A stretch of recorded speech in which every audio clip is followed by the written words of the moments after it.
Early the next morning, in the cold light of dawn, Thomas and his friends waited for Spencer.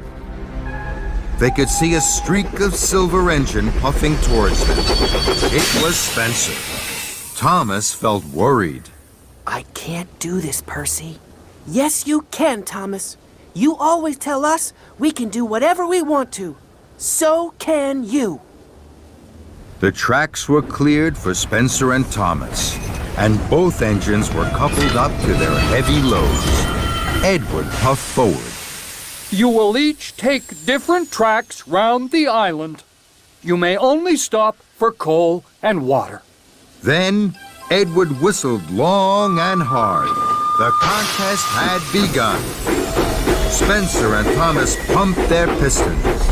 Thomas puffed off with a heave and a huff. I can do it. I'll puff for longer. I'll show Spencer I really am stronger. Spencer smiled as he slid away. I'll show Thomas who's strong and who's weak. He'll puff home with a squeak and a creak. The other engines watched and worried.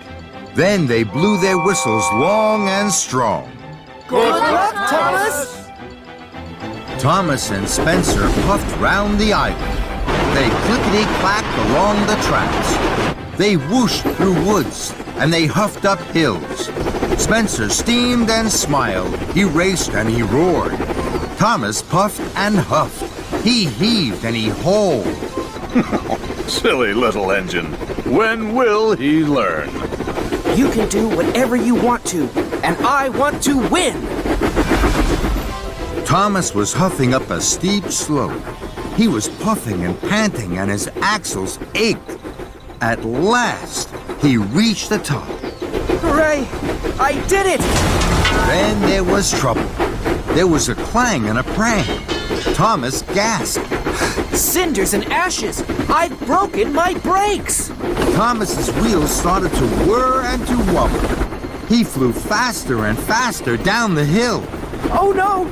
Oh, help! Thomas raced down one hill and rattled up the next. Help! I can't stop! Thomas's heavy freight cars pushed him on and on, through a junction where Spencer was waiting, Blistering boilers! and into some potato cars. Potatoes bounced everywhere, but Thomas sped on into a flatbed of jelly barrels. Sticky jelly flew in the air and landed all over Thomas. But still he went on and found himself rolling along an old rickety track. Ahead, Thomas could see a thick wall of bushes. Fenders and funnels, how can I stop? With a scrunch and a crunch, Thomas crashed into the bushes and came to a stop. Flaming fireboxes! That was scary. Thomas looked around.